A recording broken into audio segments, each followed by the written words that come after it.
Owen discovers a decades-old letter from his father, Thomas, hidden inside a music box while cleaning out his childhood home. The letter reveals why Thomas never remarried after Owen's mother died, and the truth behind a moment with Claire, the autistic daughter of a powerful CEO, that changed everything 30 years ago.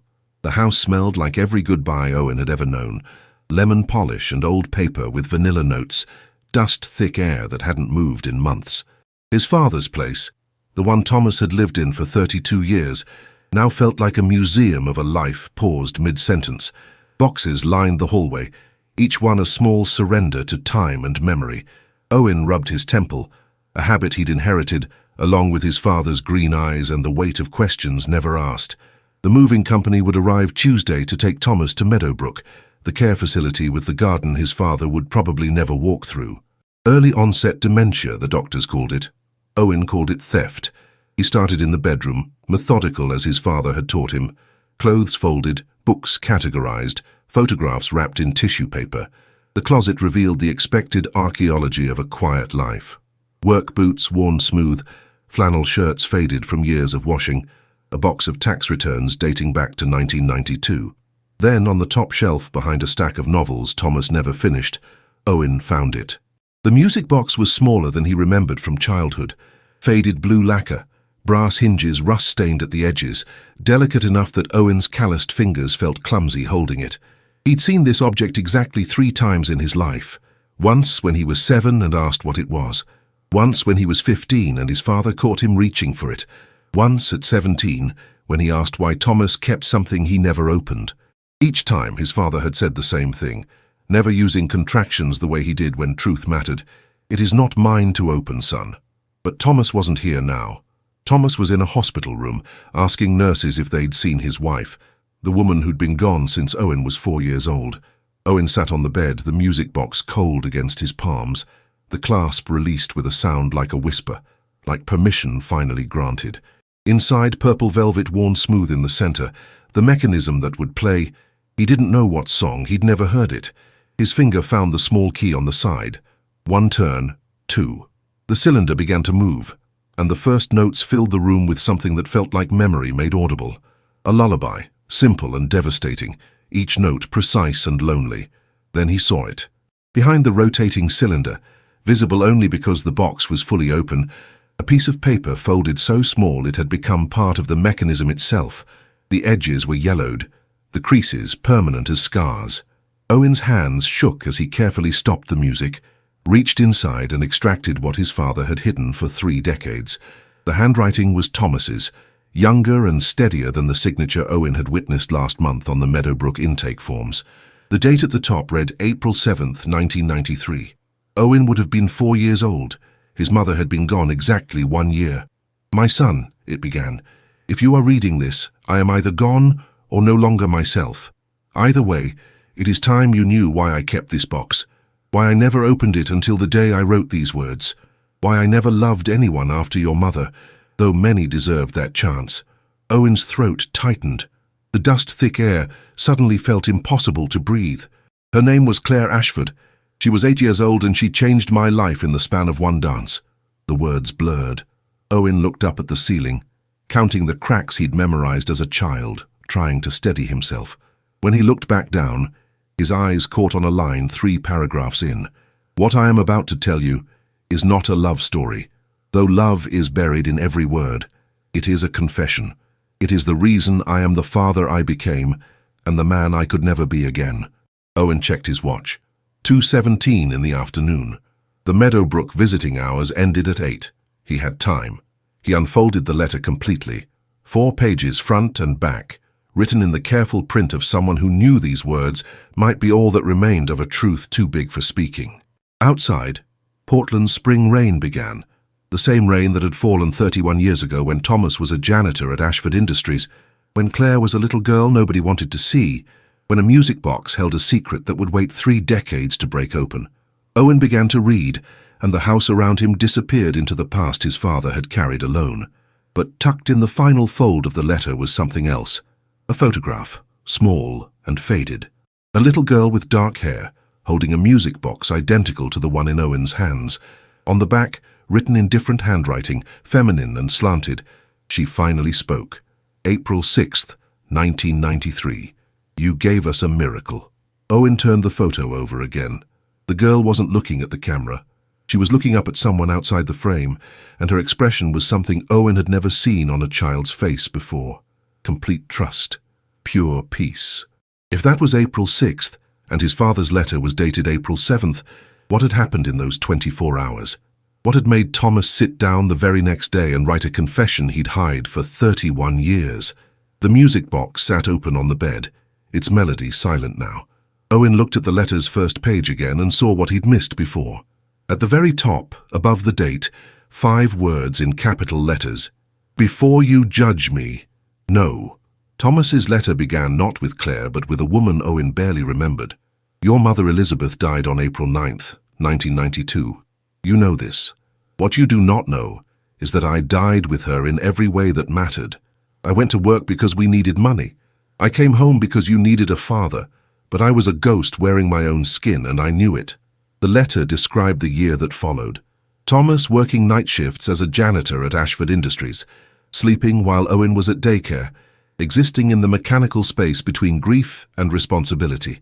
The building was 40 stories of glass and steel, and Thomas cleaned every floor except the 39th, where the executive offices lived in a world he'd never touch.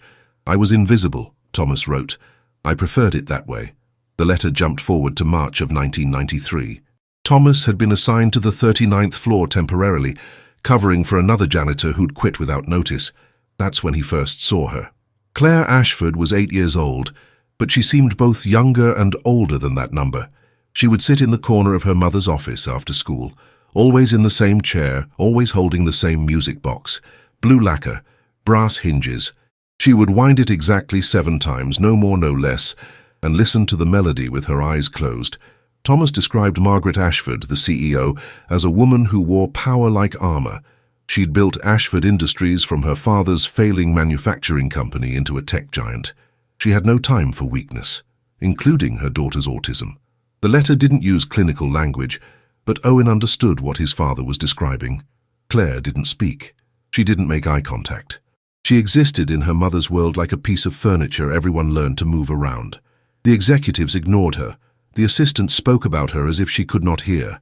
Her mother loved her, I believe that, but loved her like you love a wound that will not heal, with exhaustion, with a kind of desperate endurance. Owen paused, reading. He'd done the math. 1993. Claire would be 39 years old now, the same age as the floor where this had all happened. He wondered if she was alive, if she remembered any of this, if she ever thought about the janitor who'd seen her when no one else would.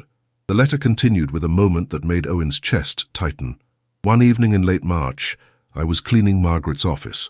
It was past 8 and I thought everyone had gone home, but Claire was there, in her corner, and the music box had fallen. It lay on the floor, the mechanism exposed, not broken but vulnerable in a way that made me understand why she protected it so fiercely.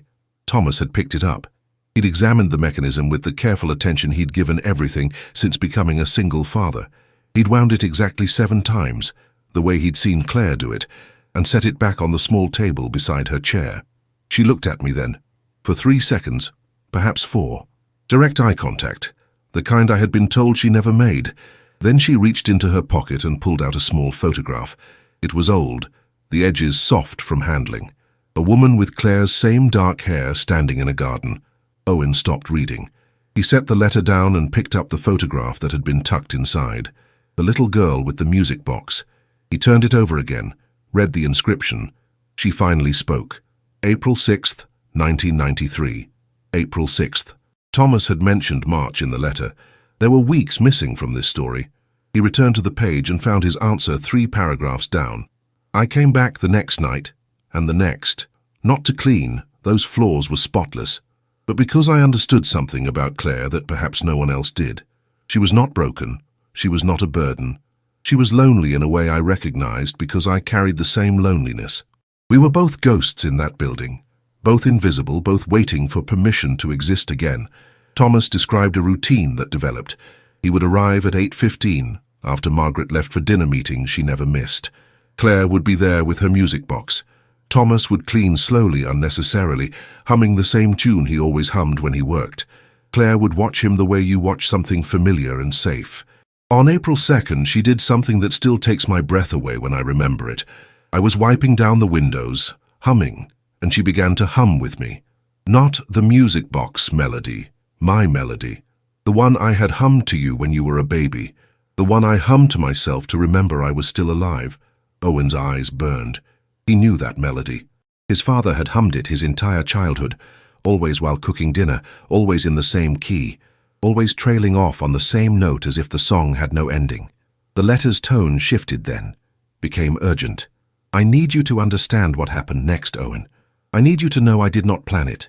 I did not manipulate or calculate. I simply existed in the same space as a child who needed someone to see her, and she saw me back.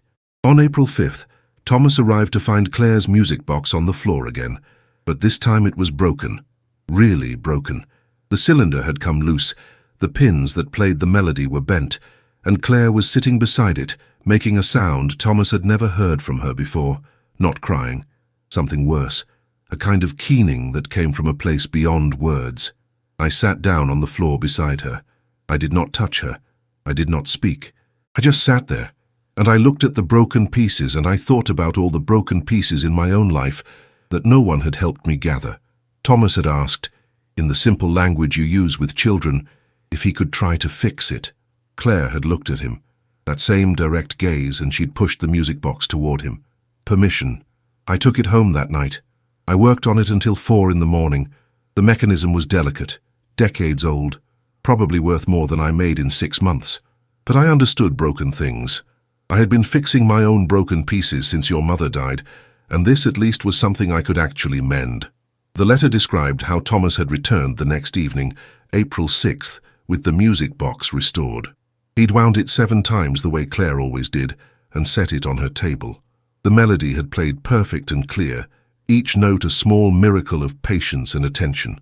She stood up, Thomas wrote, and Owen could feel his father's hand shaking even through the decades-old ink. She walked over to where I was standing, and she said, "Dance with me." Owen's breath caught. The photograph. She finally spoke. 3 words, the letter continued. The first words she had ever spoken to anyone outside her immediate family. The first words she had spoken to a stranger in her entire life. She said them to me, a janitor who had simply shown up and paid attention when no one else would. Thomas had looked around the office, panicking. This wasn't his world. This wasn't his place. If Margaret came back, if anyone saw, the optics alone would destroy him.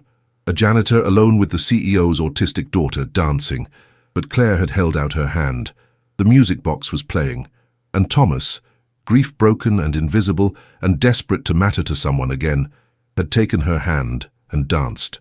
We swayed in that office for the length of one melody. I held her hand loosely, let her control the movement, hummed along to the music box song. She looked up at me the entire time, Owen. She saw me, not a janitor, not a ghost, just a person who had shown her she was worth seeing back. The letter described how Margaret had arrived midway through the dance. She'd come back for a forgotten folder and found them there, her daughter holding hands with the cleaning man, moving in slow circles to a music box melody, both of them lost in something that looked, from the outside, like grace. "Your mother did not fire me," Thomas wrote. She stood in the doorway and cried.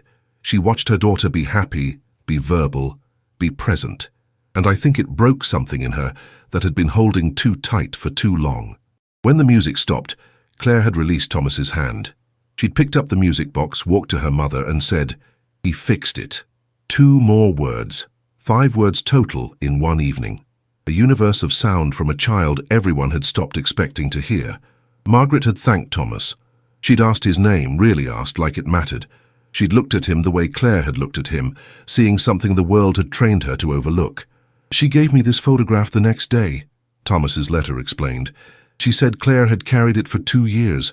Her grandmother, Ruth Ashford, who died when Claire was 6, the only person who had ever made Claire feel safe before me. Owen picked up the photograph again. Ruth Ashford. He'd never heard that name. The letter continued. Margaret told me her mother had been the opposite of everything their family became. Ruth believed in slowness, in patience, in letting people exist at their own pace. She'd spent hours with Claire, never demanding speech, never demanding eye contact, just being present.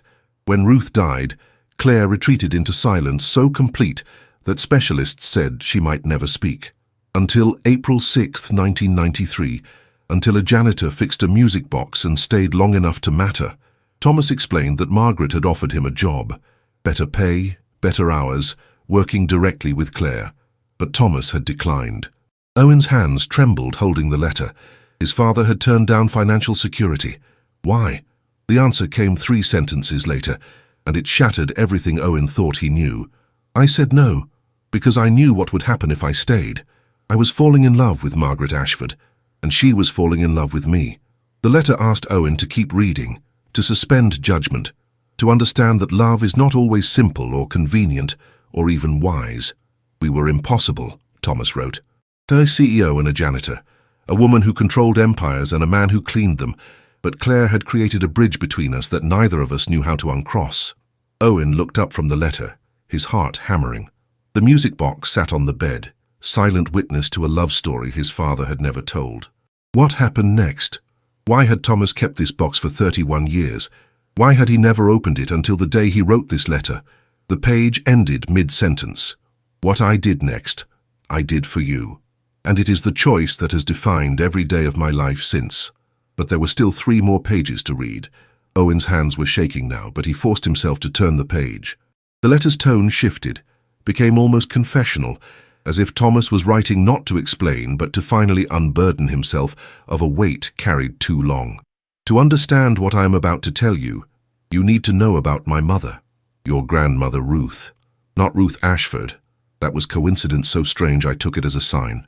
Ruth Brennan, my mother, who died when you were 2 years old. You do not remember her, but she would have loved you with the same fierce gentleness she showed me. Thomas described Ruth Brennan as a woman who'd raised him alone after his father left. She'd worked 3 jobs, none of them prestigious, all of them honest. She'd taught Thomas that dignity had nothing to do with salary and everything to do with how you treated people when no one was watching. She cleaned houses, Thomas wrote, rich people's houses. She'd come home exhausted, her knees aching, her hands rough from chemicals and hard work. But she never spoke bitterly about the families she worked for. She'd say, everyone's carrying something, Tommy. Money doesn't make the load lighter, just different. Owen had never heard these stories. His grandmother had died when he was too young to remember, and Thomas rarely spoke about his childhood. But now, through the letter, Ruth Brennan came alive on the page. When your mother Elizabeth got sick, my mother Ruth sold everything she owned to help pay the medical bills. Her car, her jewelry, the piano she'd saved 10 years to buy. She moved into our apartment's spare room so she could watch you while I worked, and Elizabeth underwent treatment. The letter described the final weeks of Elizabeth's life. Ruth had sat beside her daughter-in-law every day reading to her, singing old songs, holding her hand through the pain. When Elizabeth died, Ruth had held Thomas while he broke apart.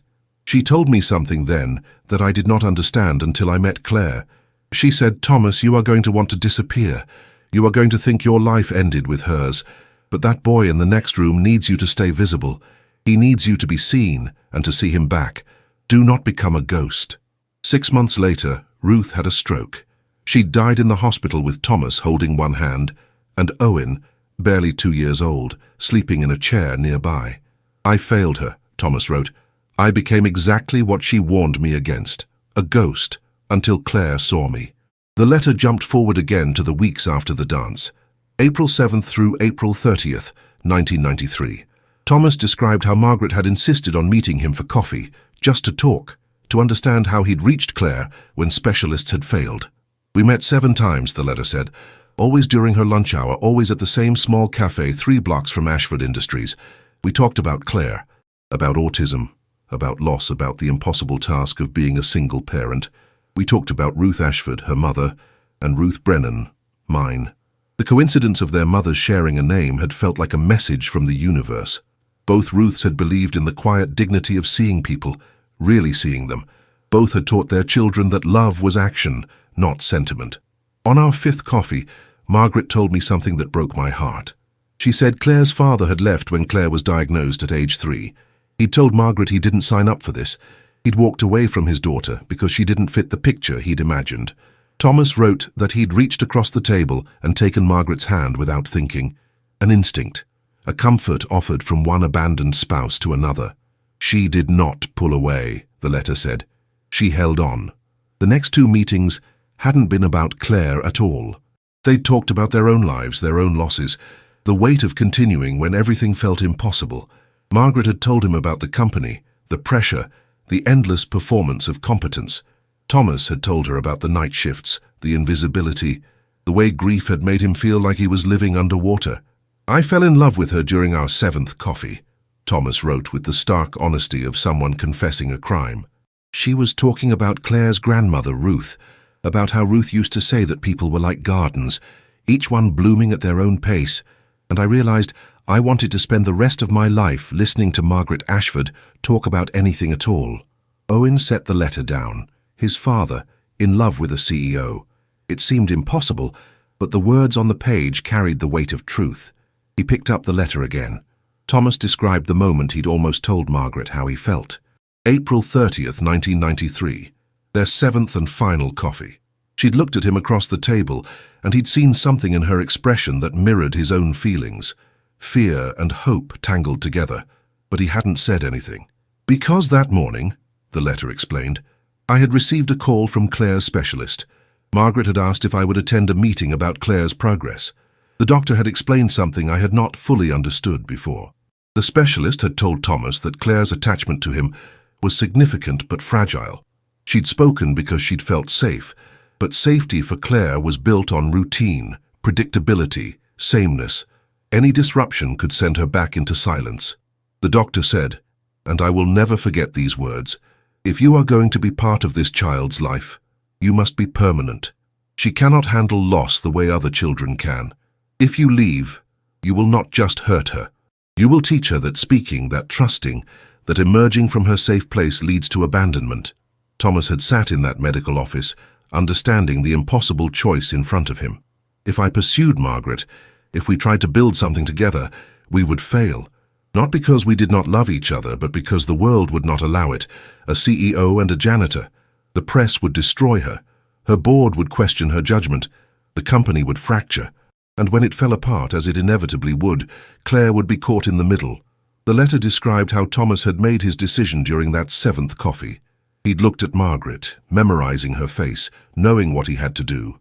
I told her I was taking a job in Seattle. A lie. I told her I needed a fresh start, needed to be closer to family. Another lie. I told her it had been an honor to know Claire, to know her, and that I would never forget them. Margaret had gone pale. She'd asked if there was anything she could say to make him stay. And Thomas, killing the possibility between them with precision and care, had said no. I walked away from the love of my life for the sake of a little girl who had given me 3 words and 1 dance. I did it because my mother Ruth had taught me that love is sacrifice, and Margaret's mother Ruth had taught her that people bloom at their own pace. Claire was blooming. I would not be the reason she stopped. Owen's eyes burned. He wiped at them roughly, angry at the tears, angry at the unfairness of a story where his father had chosen nobility over happiness. The letter continued. Margaret came to find me one last time. May 3rd, 1993. She arrived at my apartment after Claire was asleep, left with a babysitter. She was crying. She told me she knew I was lying about Seattle. She told me she'd fallen in love with me too. Thomas described how they'd stood in his doorway, both of them breaking, both of them understanding that some loves are right, but impossible. She gave me the music box that night, the letter explained. She said Claire had insisted. Claire had handed it to her mother and said, for Thomas, so he remembers. Owen picked up the music box, held it with new reverence. This object had traveled from a little girl's hands to his father's, carrying a message across 3 decades. Margaret told me not to open it. She said Claire had put something inside, something private, something meant only for me if I ever needed to remember why I mattered. But I never opened it, Owen. For 31 years, I kept it on that shelf, and I never wound the key, never looked inside. The letter's handwriting got shakier here, as if Thomas had been crying while he wrote. Because if I opened it, if I let myself remember that dance, that coffee, that love, I would have driven to Margaret's house and begged her to let me stay, and Claire would have paid the price for my selfishness. But then, the letter revealed something that made Owen's breath stop entirely. 2 days ago, May 1st, 2024, I received a call from Meadowbrook. They said my dementia is progressing faster than expected. They said I have perhaps 6 months before I will not know my own name, my own son, my own life. Thomas had opened the music box then. After 31 years, he'd finally allowed himself to see what Claire had left for him. Inside, the letter said, was a drawing. Claire had drawn it herself, probably with her mother's help. It showed 3 people holding hands. A little girl in the middle, a woman on one side, a man on the other. Above them, in careful letters that someone had helped her trace, it said, "My family." Owen's chest cracked open. He looked at the music box, at the velvet lining, and saw what he'd missed before. Tucked in the corner, so small he'd overlooked it, was a folded piece of paper the size of his palm. He pulled it out with trembling fingers. The drawing was faded, but clear. 3 figures holding hands. A child's vision of what could have been. The letter's final paragraph on this page destroyed him. "She drew us as a family, Owen. She wanted me to stay. And I left anyway because I thought I was protecting her. But maybe I was just protecting myself from the possibility that love could be that complicated and still be right." The page ended with a question that hung in the air like smoke. I need to know if I made the right choice. And there is only one way to find out. Owen turned to the 4th page, his hands unsteady, his heart a wild thing in his chest. The letter's tone shifted again, became almost clinical, as if Thomas was trying to hold himself together through precision and detail. "After I gave Margaret my answer, after I walked away from what we could have been, I made myself a promise. I would never speak of her again. I would never look her up.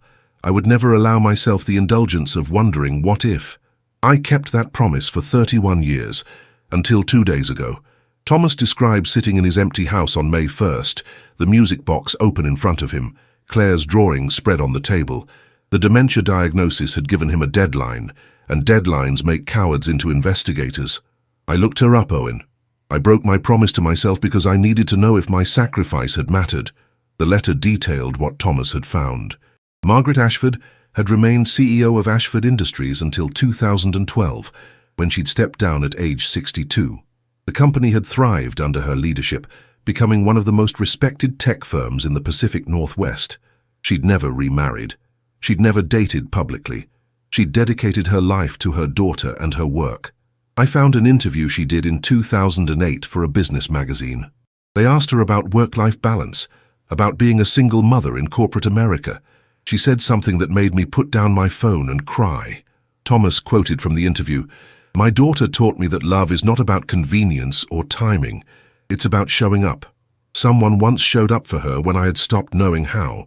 He taught me that the people we overlook are often the ones who see most clearly. I have tried to build my company on that principle. See people, all of them, especially the ones the world trains you to ignore." Owen's throat tightened. She'd been talking about Thomas. 31 years later, and she'd still been carrying him in her words. The letter continued with Thomas's research into Claire. This was harder to find.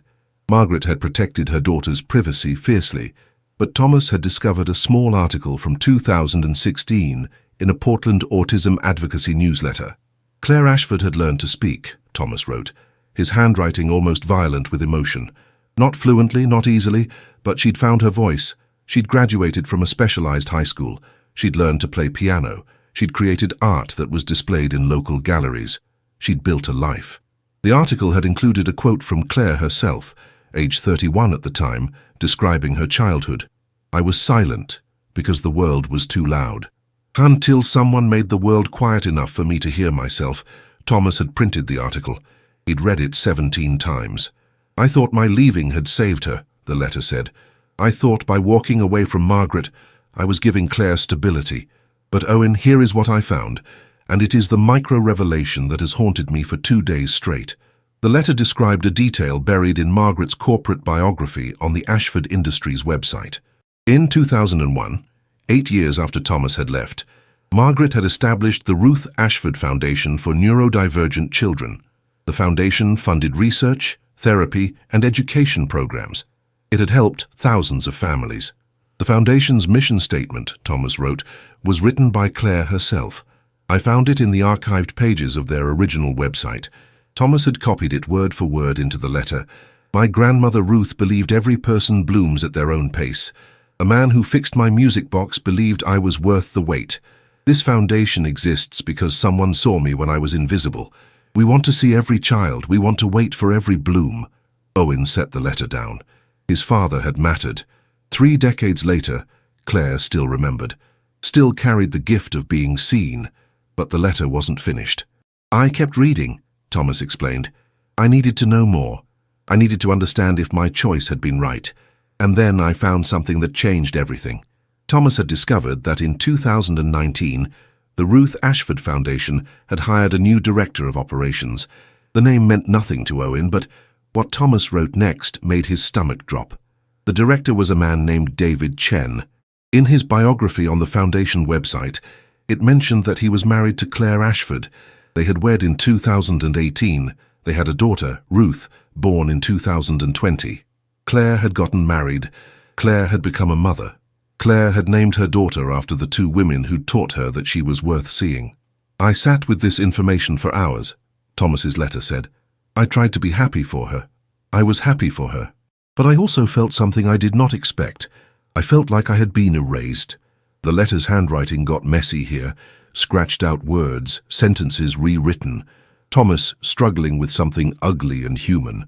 "I had thought, in my arrogance, that I was irreplaceable, that my sacrifice had been so profound that it would echo through their lives forever. But Claire had moved on. She had found love with someone who could stay, someone who did not have to choose between his dignity and his heart. And I was just a man who had fixed a music box once and made himself into a martyr for 31 years. Owen's eyes burned. His father's pain was so raw on the page, it felt invasive to read. But then the letter revealed something that recontextualized everything. I almost stopped there. I almost closed my laptop and accepted that I had been a chapter in their story, not the whole book. But I saw one more link. A video interview with Claire and David, published in 2022 by the Foundation for their 21st anniversary celebration. Thomas had watched it. He described every detail in the letter with the precision of someone trying to hold on to memory before his brain betrayed him completely. Claire spoke slowly, carefully, the way you speak when language is a second tongue you have learned through effort. David held her hand. Their daughter Ruth, age 2, played with a toy in Claire's lap, and the interviewer asked Claire what moment in her life had changed her most. Owen already knew what she was going to say, but reading his father's words made it real in a way that broke him. Claire said, "When I was 8, a man danced with me. He fixed my music box and he danced with me, and he made me believe I was worth being seen. His name was Thomas. I never saw him again, but I see him every day." The interviewer had asked what she meant. Claire had explained in her halting but determined way that Thomas had taught her mother that people were more than their positions, that a janitor could matter as much as a CEO. That being seen was the first step to seeing yourself. She said, Thomas wrote, his letters barely legible now, "My mother changed how she ran her company because of him. She hired people others ignored. She promoted people others overlooked. She built something beautiful, because he showed her beautiful was in the seeing, not the seen." Claire had continued, "I married David because he saw me the way Thomas saw me, patient, without expectation, without needing me to be anything but exactly myself. Thomas gave me the blueprint. David followed it." The letter's next line was just 3 words, underlined twice. "I was not erased." Thomas explained that he'd watched the video 7 times. He'd cried through all of them, because Claire hadn't forgotten, because his sacrifice hadn't been meaningless, because 31 years later, a little girl who'd given him 3 words and 1 dance had built her entire life on the foundation he'd laid in 1 month of being present. "But here is the revelation that broke me," the letter said. At the end of the interview, the camera panned to a shelf behind Claire, and there, among photographs of her family, her artwork, her achievements, was a music box, blue lacquer, brass hinges. Thomas had paused the video. He'd zoomed in on the image. It wasn't the same music box the one Claire had given him sat unopened on his shelf for 3 decades, but it was identical. She'd found another one, or had one made, and she'd kept it where she could see it every day. "I understood then," Thomas wrote, "that I had not been a chapter. I had been the foundation, the first person who'd shown her that emerging from silence was safe." And Margaret had built an empire on the principle of seeing people because I had seen her daughter first. The letter's tone shifted to something urgent, almost pleading. "But Owen, here is what I need you to understand. Here is the micro-revelation that has kept me awake for 2 nights. I was not noble. I did not leave because I was selfless. I left because I was terrified." Thomas confessed that he'd been afraid Margaret's world would destroy him, afraid he'd never be enough for a woman who controlled empires, afraid that loving her would mean losing himself. "I told myself it was for Claire," the letter said, "but maybe it was for me. Maybe I was just too broken from losing your mother to risk being broken again." The page ended with a question that hung like a blade. Did I make the right choice? Or did I just make the safe one? And tucked at the bottom, in small letters, "There is one more thing I found, one more piece of this story. And it is why I am writing this letter now, before I forget how to hold a pen." Owen's hands were trembling so badly he had to set the letter on his lap and press his palms against his knees. Outside, the rain had stopped, and the house felt too quiet, too full of his father's confession echoing off the walls. He picked up the letter again. Page 5. The handwriting here was different, more careful, as if Thomas had put the letter down and come back to it later with steadier hands and harder truths. "Owen," it began, no preamble, no gentleness. "What I'm about to tell you is the real reason I am writing this letter. Everything before this was context. This is the bomb." Thomas explained that after watching Claire's interview, after seeing the music box on her shelf, after understanding that he had not been erased, he had done something reckless. He had called Ashford Industries. "I did not know what I would say. I did not know if Margaret even still had any connection to the company she had built. But I called, and I asked for her, and the receptionist, without hesitation, transferred me." Margaret Ashford had answered on the second ring. "I had not heard her voice in 31 years, Thomas wrote, but I knew it immediately. Same cadence, same controlled warmth, same way of saying hello that sounded like a question and a statement at once." Thomas had frozen. He'd stood in his kitchen with the phone pressed to his ear, unable to speak, barely able to breathe. Margaret had said hello again. Then, after a pause that felt like the world holding its breath, she'd said, "Thomas." She knew, the letter said. After 31 years, she knew my silence. She knew the sound of me not speaking. Thomas had managed one word. "Yes." The letter described the conversation that followed. Halting at first, then rushing like a dam breaking. Margaret had asked where he was, what he'd been doing, if he was well. Thomas had lied and said he was fine, and Margaret, who'd built an empire on reading people, had called him on it immediately. "You are not fine," she'd said. "Tell me the truth." So Thomas had. He'd told her about the dementia diagnosis, about the 6 months he had left before he would forget his own name, about opening the music box after 31 years and finding Claire's drawing, about watching the interview and seeing the music box on her daughter's shelf. Margaret had been silent for a long time. Then she'd said something that made Thomas sit down on his kitchen floor. "I never forgave you for leaving, but I never stopped loving you either." The letter's handwriting got shaky again, emotion bleeding through ink. "We talked for 2 hours, Thomas wrote.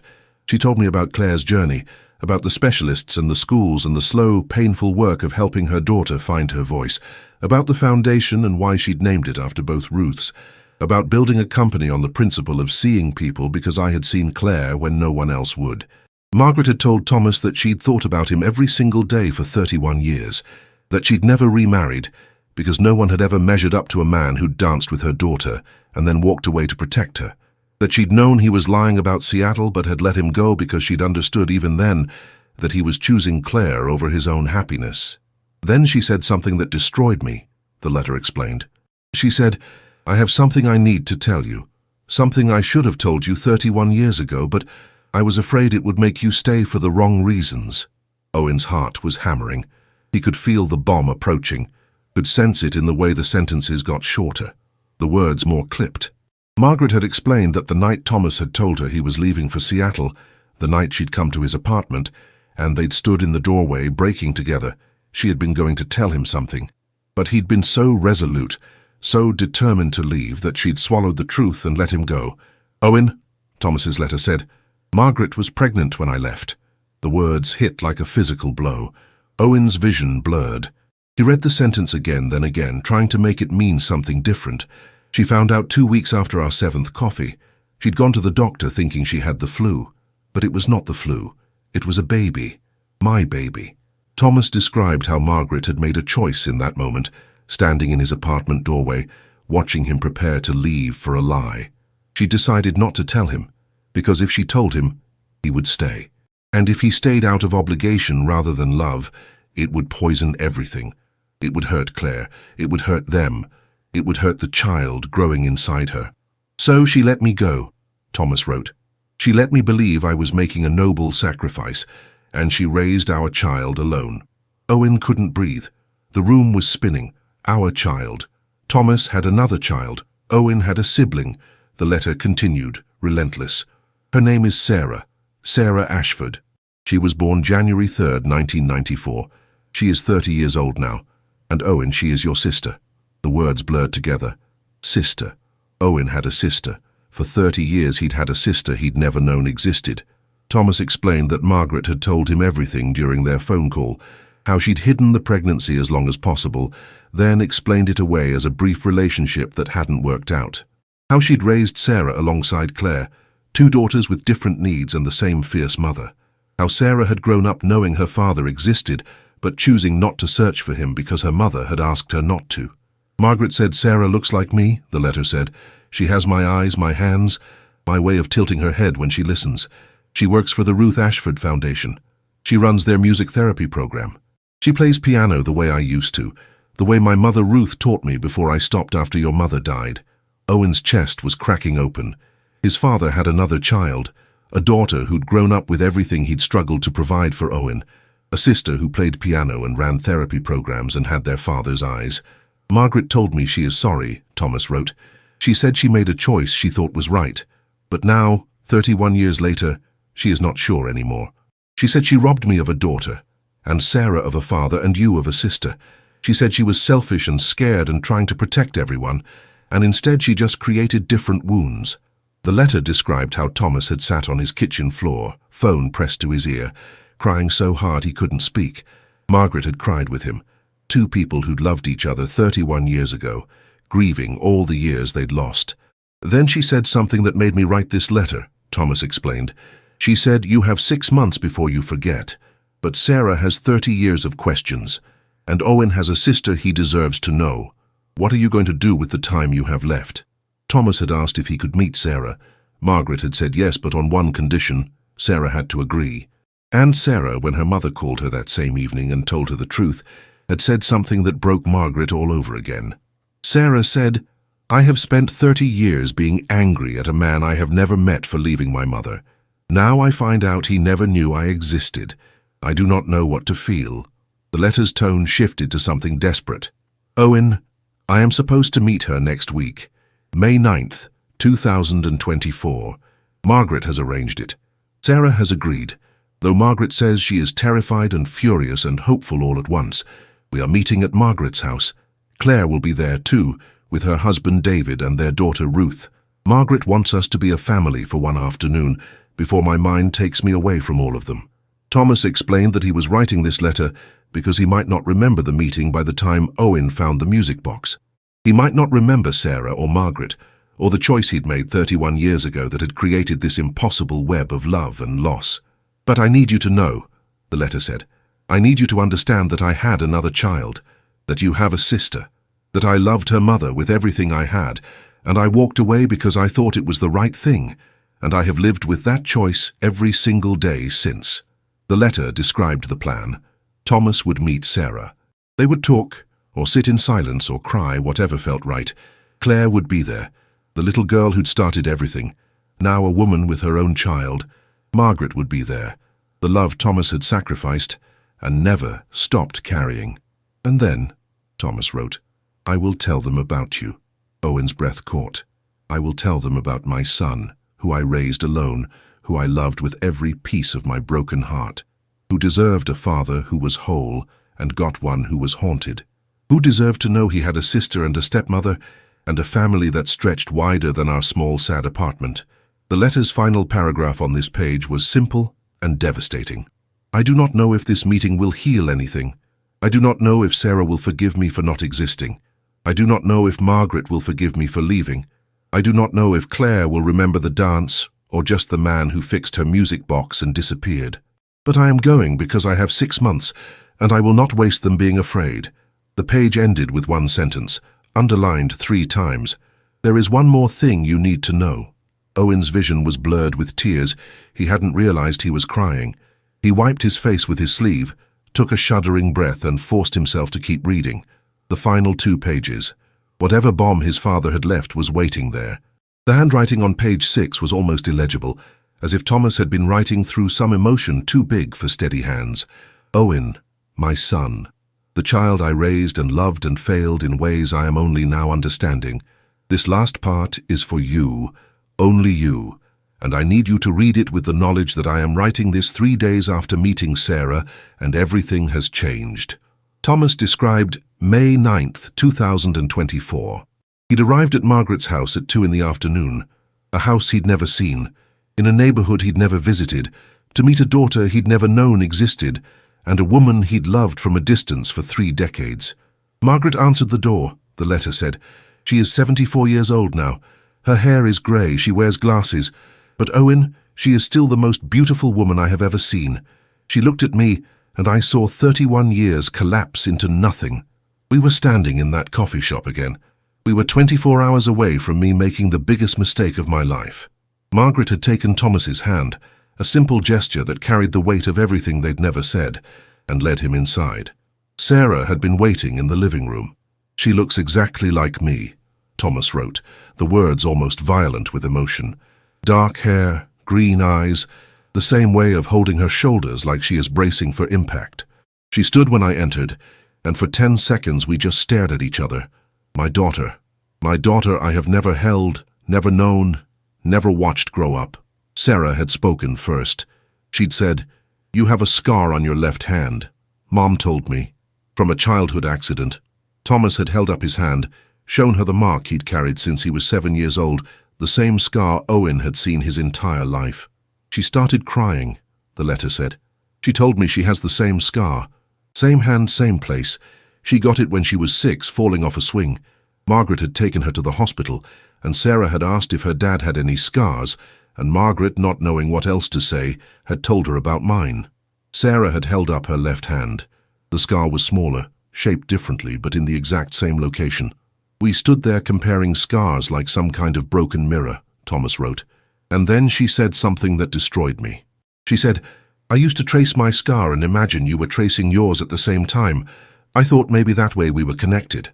Thomas had crossed the room and hugged his daughter for the first time. 30 years late, but still, the first time. Sarah had held on to him like she was afraid he'd disappear again, and Thomas had held back just as tight. The letter described the hours that followed.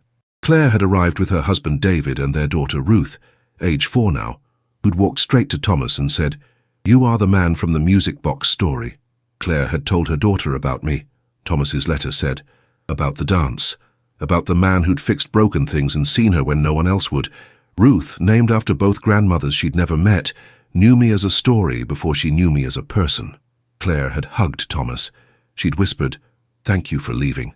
I know that sounds wrong, but if you had stayed, Mom would have had to choose between the company and you. The board would have forced her out. The foundation would not exist. Sarah would have grown up in a scandal. Sometimes leaving is the biggest gift you can give." The letter explained that they'd spent the afternoon talking. Margaret had told stories about Sarah's childhood. Sarah had asked questions about Owen. Claire had shown Thomas her artwork, paintings that sold in galleries, each one exploring themes of silence and emergence and being seen. David showed me videos of Claire playing piano, Thomas wrote. "She plays beautifully, Owen. She learned because music was the first language that made sense to her. The music box melody I fixed 31 years ago is the first song she mastered." Little Ruth had climbed into Thomas's lap and asked him to tell her about the dance. So Thomas had described it, that moment in an office building when a little girl had said 3 words and changed his entire life. Ruth asked if I would dance with her too, the letter said. So I did. Margaret played the music box melody on her phone, and I danced with my sort of granddaughter in the living room of the woman I had loved and left, while my daughters watched, and I understood something I had not understood before. Thomas wrote that he'd made the right choice for the wrong reasons. He'd left because he was afraid, but his fear had accidentally created something beautiful. Sarah existed because he'd left. The foundation existed because he'd left. Claire's voice existed because he'd left. Sometimes cowardice and courage looked the same from the outside. "But here is what I need you to understand," the letter said, tone shifting to something urgent. "Here is the second bomb, the one that made me finish this letter tonight instead of waiting." Thomas described the moment near the end of the visit when Margaret had pulled him aside, asked to speak privately. They'd gone to her study, the same room where she'd probably made decisions that affected thousands of lives, and she'd closed the door. "She told me she has been diagnosed with stage 4 pancreatic cancer," Thomas wrote. "She has perhaps 3 months. She is 74 years old and she is dying." Owen's hands went numb. Margaret was dying. The woman his father had loved, the mother of his sister, was dying. "She said she did not want to tell me over the phone," the letter explained. "She wanted to meet me first, wanted me to meet Sarah, wanted to have one afternoon where we were all together before she told me she was leaving too." Margaret had explained her plan. She was getting her affairs in order. Sarah would inherit the foundation. Claire would inherit the house. The company had already been sold years ago, the money distributed to various trusts and charities. "Then she asked me something I did not see coming," Thomas wrote. "She asked if I would stay." Margaret had explained that she was still mobile, still coherent, but the cancer was aggressive. She had maybe 8 weeks before the pain would become unmanageable. She did not want to die alone. She did not want to die without telling Thomas all the things she'd carried for 31 years. She said, "I know you have dementia. I know you will forget me soon. But right now, today, you remember. And I am asking you to stay with me, while we both still know who we are." Thomas had said yes. The letter described his plan. He was moving into Margaret's house temporarily. Owen would need to sign some papers, handle some logistics. Thomas would live with Margaret for her final weeks. They would talk. They would grieve. They would be the couple they should have been 31 years ago for whatever time they had left. "I am asking you to forgive me for this," the letter said. "I am asking you to understand that I am not abandoning you. I am not choosing her over you. I am simply trying to make the most of the time I have before my mind takes me away from everything I love." Thomas explained that Sarah had offered to help Owen with the transition. She wanted to meet her brother. She wanted to know the person who'd been raised by the father she'd never known. She wanted to compare scars and stories and figure out how to be siblings in their 30s when they should have been siblings their entire lives. "But Owen, here is the revelation that has broken me open," the letter said. "Here is why I'm writing this final page at 2 in the morning, 3 days after meeting Sarah, knowing I will mail this letter tomorrow and put the music box back on the shelf for you to find someday." Thomas described the moment, late in the evening on May 9th, when Margaret had gathered everyone in the living room. She'd asked Claire, Sarah, David, and little Ruth to sit. She'd asked Thomas to stand beside her. And then she'd told them all something she'd been carrying for 31 years. Margaret explained that when I left in 1993, when I told her I was moving to Seattle and she'd let me go, she had not just been pregnant. She had been planning to propose. Owen's breath stopped. She had bought a ring, the letter said, a simple band, nothing ostentatious, because she'd known I would hate anything flashy. She had planned to ask me on May 1st, 1993, during what would have been our 8th coffee. She had practiced the words. She had imagined my face. She had decided that being a CEO who married a janitor was less scary than being a CEO who never took the risk. But Thomas had ended things on April 30th. He'd told her he was leaving, and Margaret had gone home and put the ring in a drawer and never looked at it again. "Until 3 days ago," Thomas wrote, "when she pulled it out and showed it to all of us, a silver band with an inscription inside. You saw me first." Margaret had explained that she'd had it engraved after Thomas left, as a way of honoring what they'd almost been. She'd kept it for 31 years, and now with 3 months to live and Thomas with 6 months before dementia erased him, she'd asked him a question in front of their daughters and granddaughter. She said, "Thomas, we do not have time for a long engagement. We do not have time for a wedding. But we have time for this. Will you marry me?" Owen's vision went white. His father, married to Margaret Ashford, after 31 years. "I said yes," the letter said simply. We drove to the courthouse the next morning. Sarah and Claire were our witnesses. David took photographs. Ruth threw flower petals she'd picked from Margaret's garden. And on May 10th, 2024, I married the woman I should have married in 1993. The letter explained that Thomas and Margaret had decided not to tell anyone outside the family. No press, no announcement, no spectacle. Just two old people, both dying in their own ways, making official what had always been true. "I have been married to her for 3 days," Thomas wrote. "In 3 months she will be gone. In 6 months I will not remember her name. But right now, today, we are married. We are a family. Sarah has a father. Claire has a stepfather. You have a stepmother and 2 sisters and a niece and a family that stretches wider than either of us imagined." The letter's tone shifted one last time, became soft and almost pleading. "Owen, I need you to understand the parallels now. The coincidences I did not see until they were all laid out in front of me." Thomas listed them. 1. Both Ruths had believed in seeing people. Both had taught their children that dignity was not about position, but about presence. Both had died too young, but their legacy had lived in their children's choices. 2. Thomas had hummed a melody to Owen as a baby, the same melody he'd hummed while cleaning Margaret's office. Claire had learned that melody. Sarah had learned it from her mother. Ruth, the granddaughter, hummed it too. One song, 3 generations, a thread connecting them all. 3. The scar on Thomas's left hand, the scar on Sarah's left hand, both in the same place, both markers of falling and getting back up. Owen had his father's eyes. Sarah had his hands. Claire had learned his patience. Ruth had inherited his way of seeing people. 4. The music box had been broken and fixed across decades. Thomas had fixed Claire's. Margaret had kept one on her shelf. Claire had found an identical one for her daughter. And now Owen was holding the original, the one that had started everything. "Do you see it?" the letter asked. "How we are all connected by these small threads.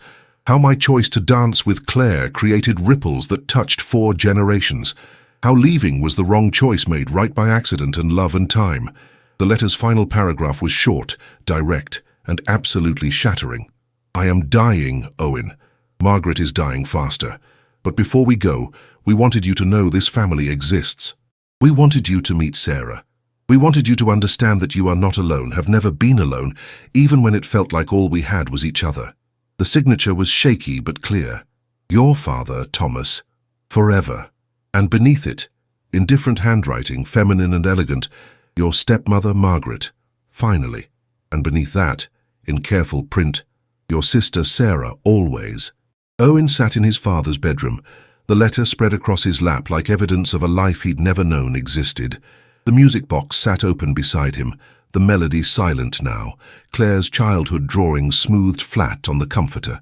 Outside, evening was coming to Portland, the same city where his father had danced with a little girl and fallen in love with her mother and walked away from everything that mattered. He read the final page, the one that had been folded separately, marked "Read this last" in his father's handwriting. "Owen," it began, "if you are reading this, I am gone, or I am so lost in my own mind that it amounts to the same thing. Margaret is gone too. We had our 3 months, our 6 months, whatever time we were given. We used it. I promise you that." The letter explained that this final page was written a week after the wedding, when Thomas and Margaret had both been lucid, both been present, both been trying to figure out how to say goodbye to children. They'd failed in different ways. "We want you to know something," the letter said, switching to "we" as if Thomas and Margaret had written this together. "We made mistakes. We made choices based on fear dressed up as nobility. We kept secrets we should have shared. We built walls we called protection. But we also loved, imperfectly, incompletely, but honestly." The letter gave Owen instructions. Practical things first. There was a lawyer named James Chen, David's brother, who'd handled the legal details. Sarah's contact information was in the envelope with this letter. Margaret's house would go to Claire, but there were provisions for Owen and Sarah, money Margaret had set aside years ago in case this moment ever came. "But more than the logistics," the letter said, "we want you to know your sister."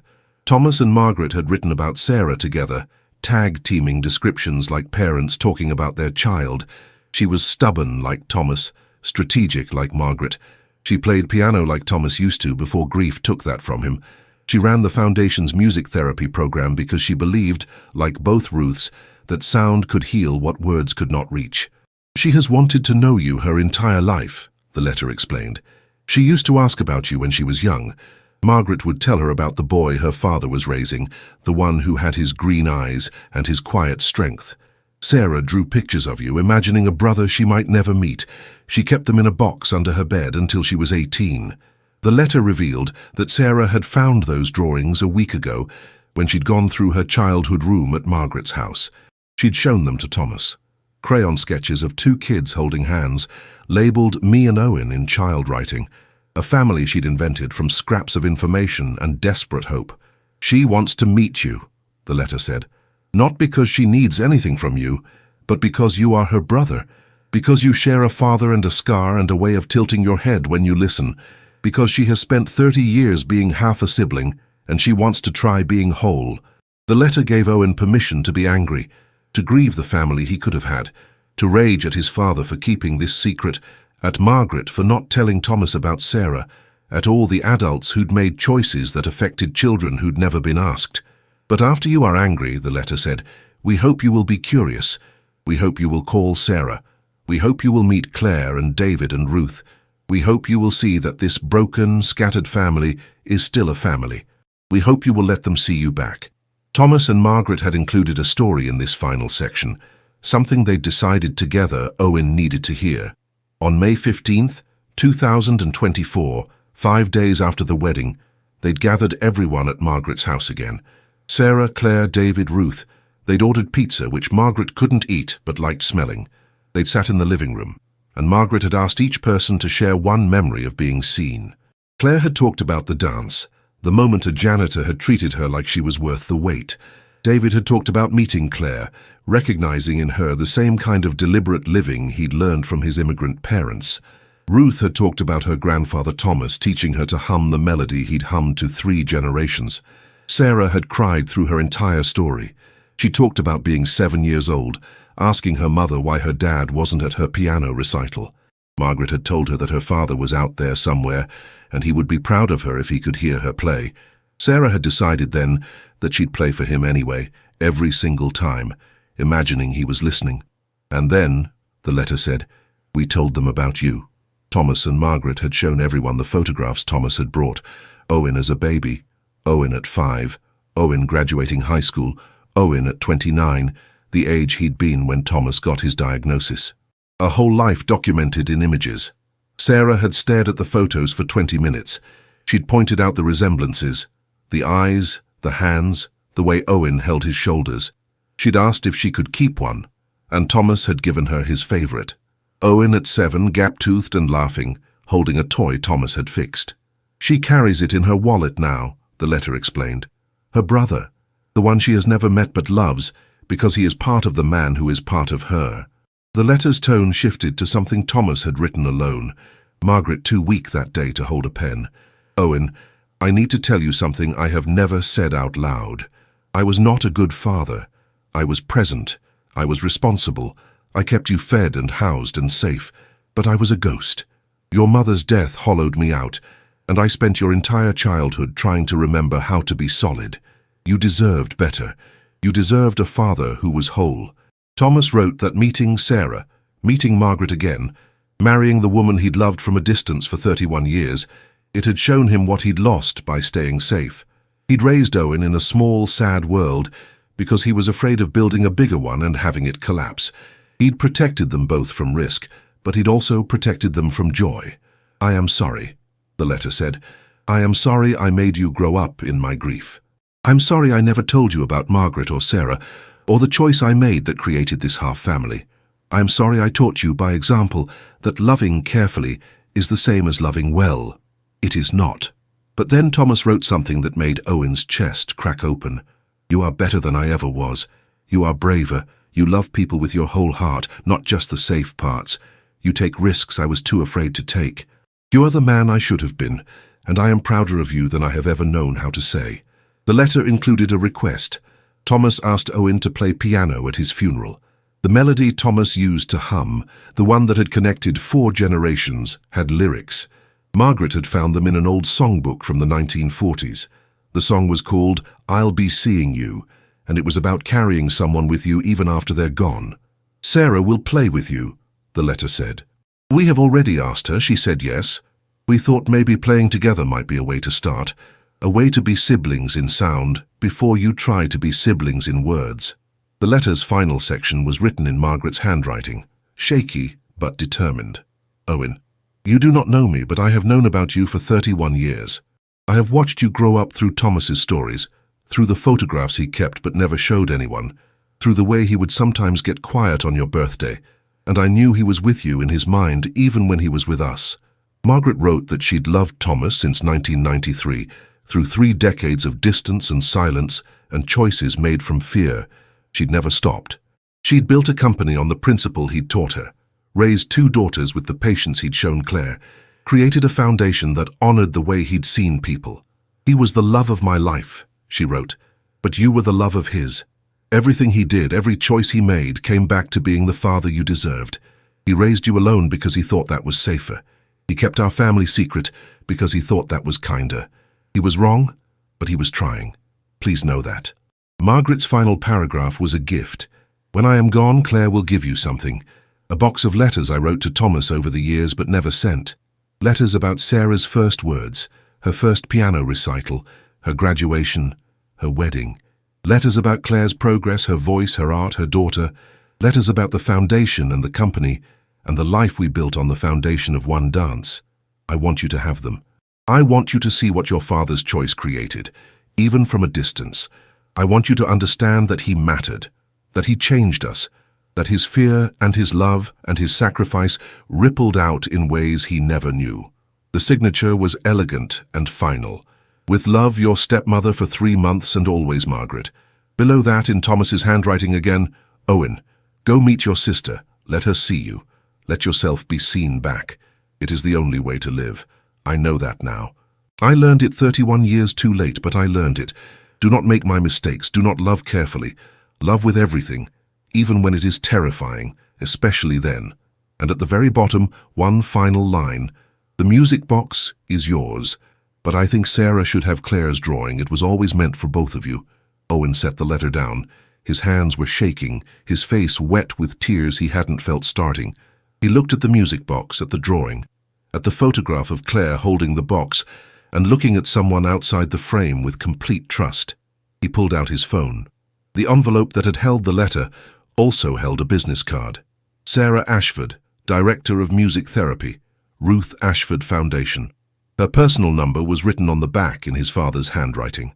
Owen dialed before he could second-guess himself. She answered on the 3rd ring. Hello? Her voice was unfamiliar but somehow known, like hearing his father's voice pitched differently, rearranged into feminine tones. Sarah? His voice cracked. This is Owen. I found the letter. Silence. Then, softly, I have been waiting for this call for 3 weeks. They're gone? He already knew the answer. Dad died August 2nd. Margaret died August 9th. We buried them together yesterday. I tried to find you, but I only had your name, and Dad's address was the house you are probably in right now. Owen looked around his father's bedroom, the house that had been too small for the family that should have lived there. I'm here. I'm sitting with the music box. Another silence. Then Sarah asked, Do you play piano? No. Dad used to before my mom died. He stopped. He started again, Sarah said quietly. In July. Margaret had a piano. He couldn't remember songs, but he could remember the melody. Our melody. He played it every morning. Owen's throat tightened. The letter says you're supposed to play it with me, at the funeral that already happened. We waited, Sarah said. We didn't do the music yet. Claire said we should wait until you found the letter. We knew you would. Dad was very specific about where to hide it. I can't play piano, Owen repeated.